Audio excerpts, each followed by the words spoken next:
We're Danny and Kate, and we recently shared a 5-year time-lapse video showing how we rescued our abandoned olive grove in the mountains.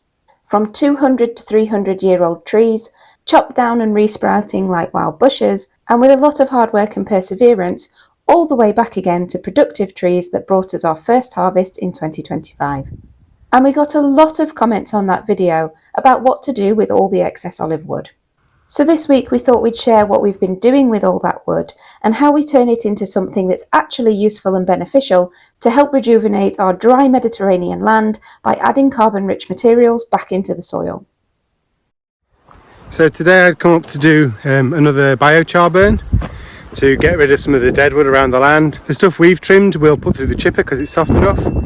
But the stuff that they trimmed when they first cut the trees for firewood, it's really hard dead wood and it just jams up the chipper. So the best thing I can think to do with that is turn that into biochar, see how it goes.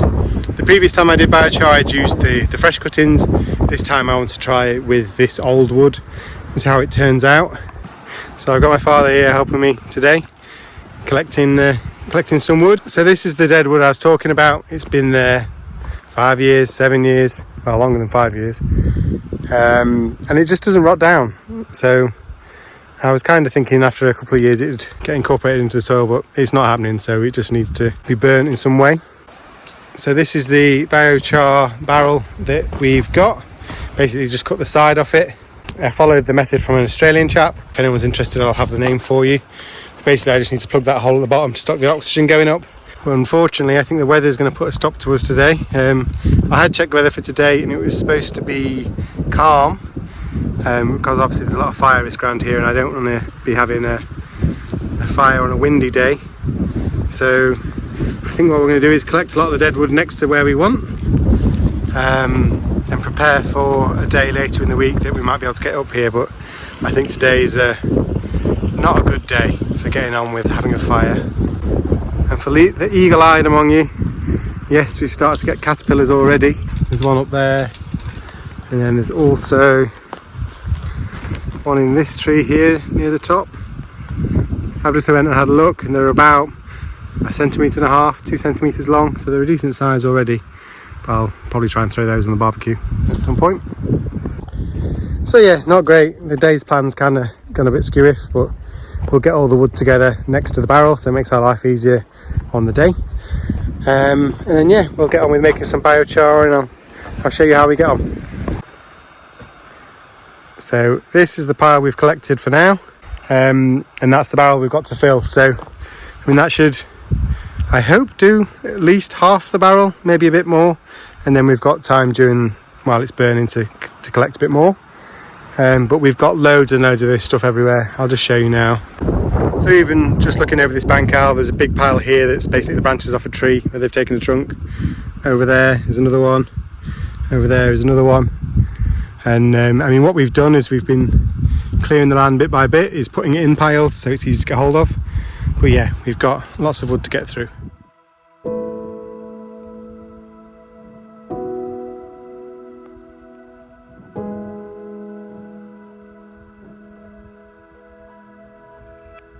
A few days later, the weather was much calmer and Danny headed back up to the mountain to make the biochar. We use inoculated or activated biochar as a nutrient-rich soil booster to reintroduce beneficial microbes into the ground. So far, we've mainly used this around the base of our fruit trees and in our veg beds, mixing in the biochar with the compost and then burying it into the straw bale beds. But we plan to add this around the olive trees too. So I let some clay to soak last time I was here. It's just the clay off the walls I used as a plaster. So I've bunged it on both sides so there's no oxygen coming through. And then once I quench it and fill it with water, it's something I can poke out later.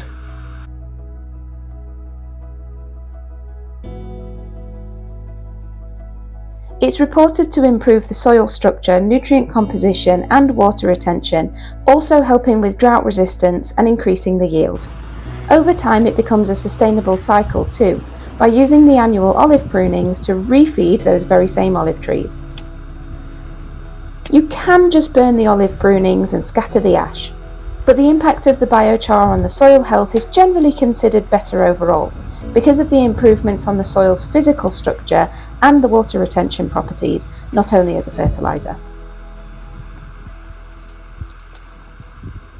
I don't know if you can see, but basically the wood that's in there now is off gassing, and the flames are starting about here, and then you would get the occasional gust of smoke, and then it clears again as the gases come up.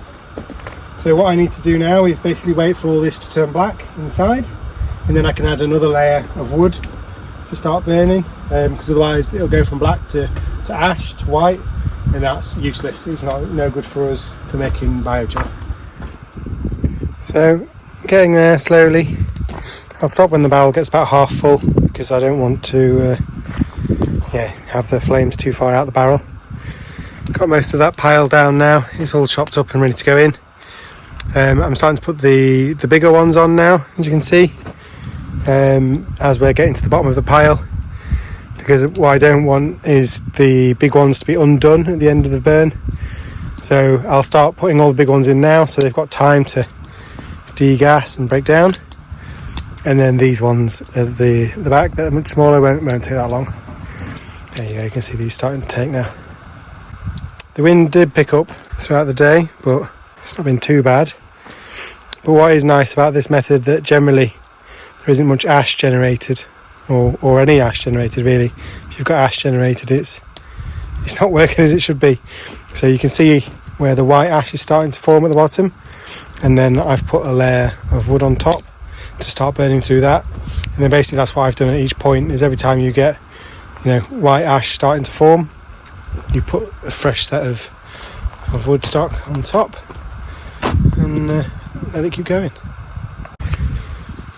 So as you can hopefully see, all that wood's starting to blacken, and then it will off gas at some point, and basically it looks like a really green haze above it. Basically it looks like it's gone out, but it's not. All the wood's just off gassing and burning a little higher. So yeah, once that's done, I'll crush it down with a stick to see how broken down the pieces are, and add some new stuff.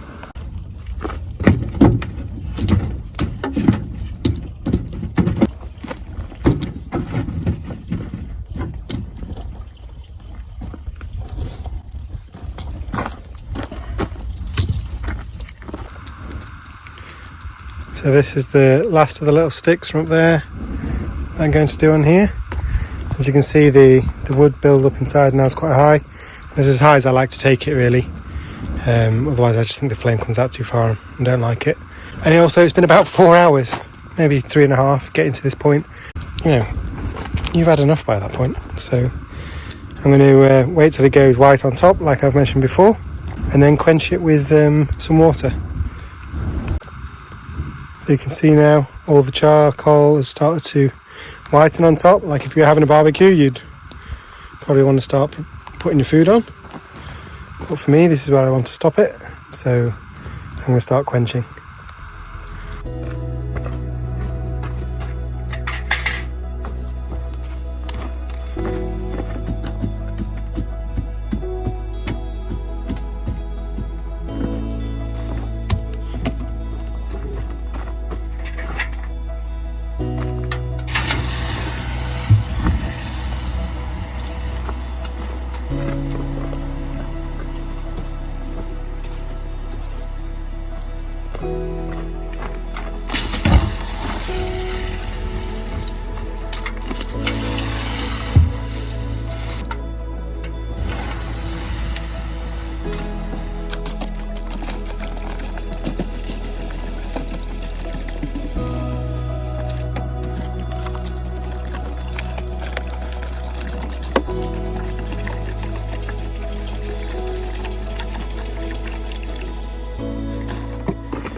So you can see that was quite a lot of water.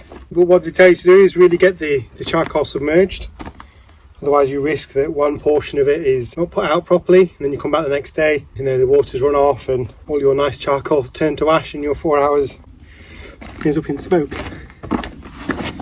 So as you can see, everything's out there. Charcoal's sat in water now, but I will give it a mix around with the stick just to make sure. You can see there's a little bit there at the top, potentially not quite as wet as it should be. So I'll give everything a good mix and then we're done for the day.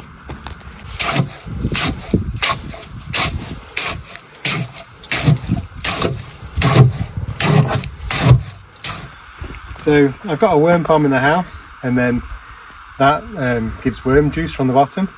So that's what I intend to use to activate this biochar. So basically it's still in the water from when I quenched it. A little bit's leaked out the bottom, but there's still quite a lot there. So what I'm going to do is basically add this much worm juice and then mix it around a bit to help it break down, and add that next time we're digging or do anything like that.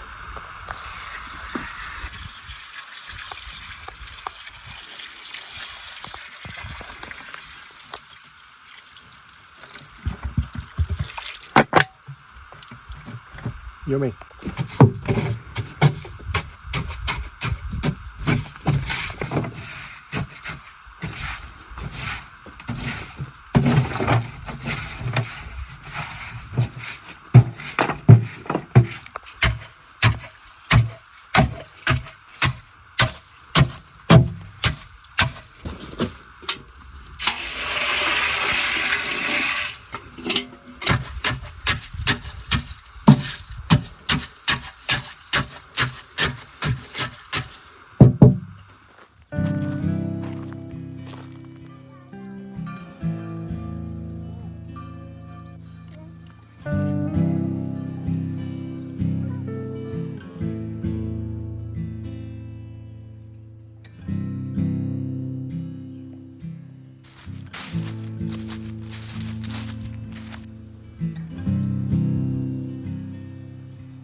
As well as making several batches of biochar, we've also been chipping fresher branches into wood chips for several years now.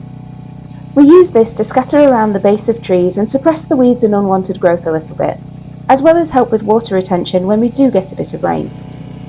It also steadily breaks down and composts as we add more and more fresh chips on top, which will impact the soil quality over time. If you have any other suggestions or ways that we could use all this wood, then let us know in the comments. We love reading through all of your ideas and advice.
So this is why we're up here. It's from the olive harvest. It's just stuff that we left up by the side of the road, which is okay when it's wet winter, but come summer it needs to be gone. And then yeah, there's quite a lot down there to do as well. So that's why I thought I'd bring the chipper up here, because then I can just chip it in situ rather than trying to fill the back of the car with all the branches. Okay, so just throwing things up from the bank below. So that's from those trees there, and then some more here. It needs trimming down with a Kebtech, and then got some more over here. So I think this time I'm going to trim everything up into straights first, and then get chipping.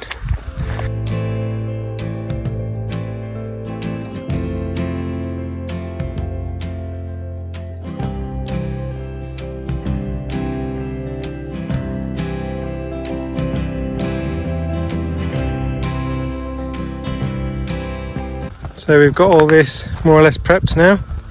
Try to lay it the same way as well, it just makes it a bit easier.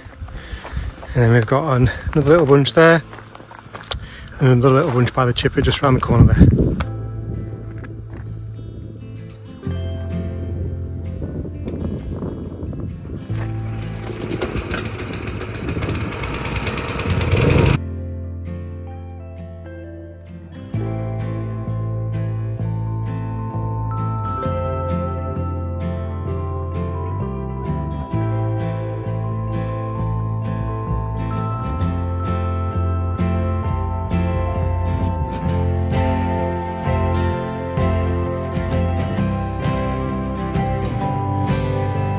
Trimmed it all up, got it ready to go, start chipping, and then when it's running low on petrol, it starts going vroom, vroom. So we're low on petrol. I think I've got some in a jerry can in the house.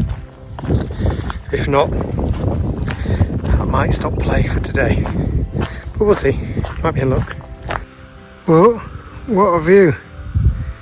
Gorgeous day today.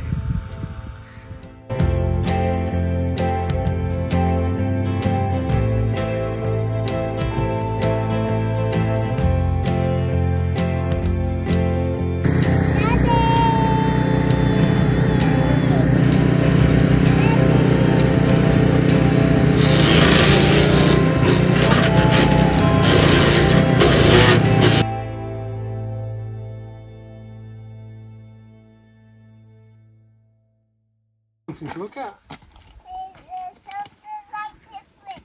Something that looks a little different. Okay. A big difference.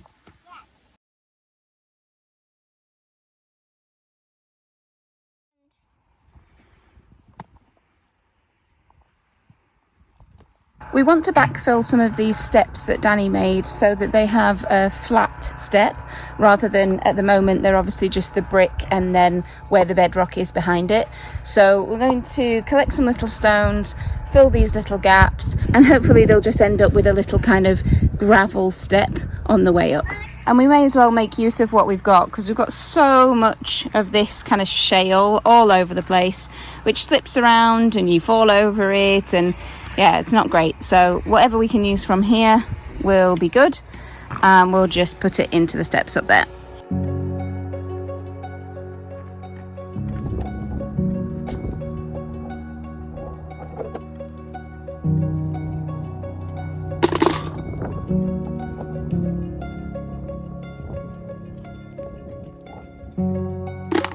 Oh, these ones. This one? Yep.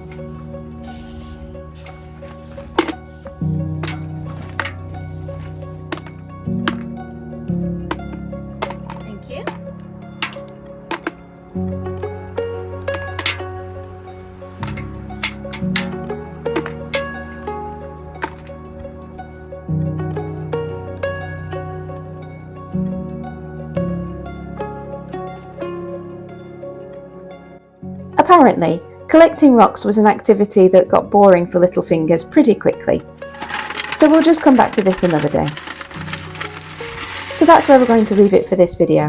Thank you so much for watching, and we'll see you on the next one.